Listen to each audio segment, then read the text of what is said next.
Want to speak real Spanish from your first lesson? Sign up for your free lifetime account at SpanishPod101.com.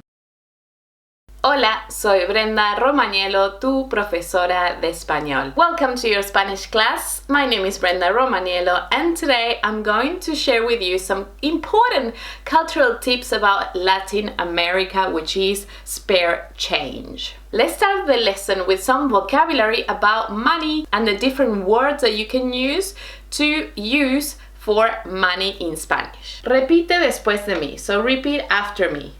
Efectivo. Efectivo. Efectivo significa cash. Dinero. Dinero. Dinero significa money. Billetes. Billetes. Notes.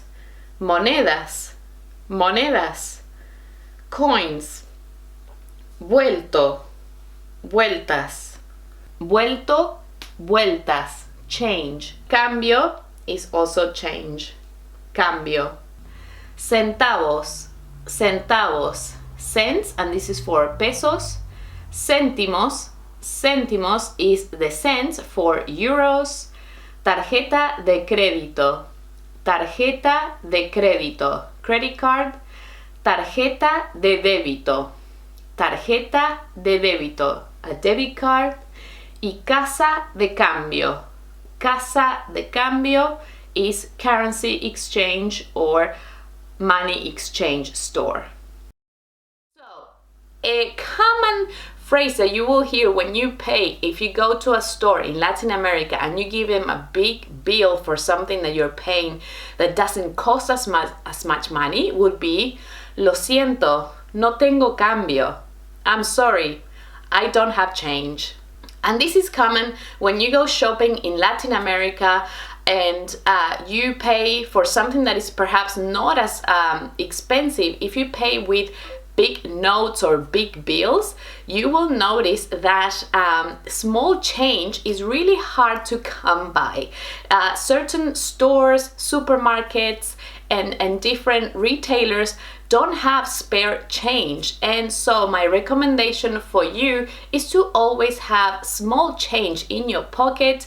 Have small change with you. Just don't take big notes or a lot of money when you go out and about in your trip, if you're traveling or you're visiting or if you live there, because more likely the person, the shop assistant, won't be able to give you the change that you need for the item that you want to purchase. So most likely they will say that to you, lo siento, no tengo cambio, and of course you may choose not to buy whatever you decided you want to buy, but in some cases, if it is an emergency or you really need or want that thing, that item, you might have to just pay with that big bill and just not take change, don't keep the change, or just go without having any change in return. So if that's the case, what I want you to bear in mind is that you should have some spare change with you. So when you go to the Casa de Cambio, see, the money exchange store, perhaps ask them to give you small change so that you have extra. Or if you go to a store and you buy something and they give you a big note as part of the change, you can say, oh, can you break that change for me? Yes. ¿Me das cambio? ¿Puedes darme cambio? Sí, can you give me some smaller change? Yes, and that includes monedas, billetes, sí, o centavos, etc. So that includes coins and notes. You might be also thinking, well, I just pay with my debit card or my credit card. Just bear in mind that a lot of places, depending on where you go, of course, big cities, and nowadays it's more common to have access to paying with credit card, but it is not entirely the case all over the place, especially if you're traveling around Latin America and you go to more rural areas. Bear in mind that they may not have the option to pay with tarjeta de crédito, with a credit card.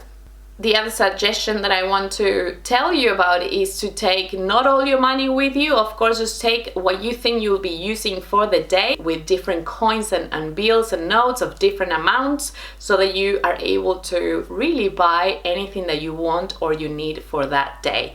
And if that is the case, that you get pickpocketed, or if you lose it, or if it falls out of your pocket, or if you just misplace the money, then it doesn't ruin your entire holidays, because you still have more money or more change back in your hotel or hostel, and it's not a big deal if you lose the money for that day.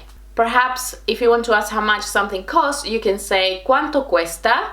Yes, ¿cuánto cuesta? And then if you want to make sure that they will have change, it would say ¿tienes cambio de? And then whatever amount of money you have. So for example, let's say that you have 100 pesos, 100 pesos. You can say ¿tienes cambio de 100? ¿Tienes cambio de 50? ¿Tienes cambio de 1000? See, do you have change for 100? Do you have change for 50? And so you ask that question before you try to pay for your item. So the difference between cambio and vuelto, they're similar. Yes, they're similar, but vuelto is when you pay something and they give you money back. Yes, so that's what they return money back to you. Yes, so the money that you have. And cambio is if they can change. Yes, cambio significa change in the sense of if you can break down that amount. Yes, so they are used as synonyms in certain contexts. Yes, so for example, if you buy something from me and I can tell you aquí tienes el vuelto, here is your change. Yes, el vuelto, whatever I have to return back to you from the transaction. Or I can say aquí tienes el cambio. If you want me to keep the change, yes, you would say quédate con el cambio. Muy bien, I really hope that you remember this tip when you go on your next trip to Latin America, and that you do have change with you, que tienes cambio contigo, to be able to enjoy your holidays to the fullest. Muchísimas gracias. Thank you so much for watching, and I will see you next class. Adiós.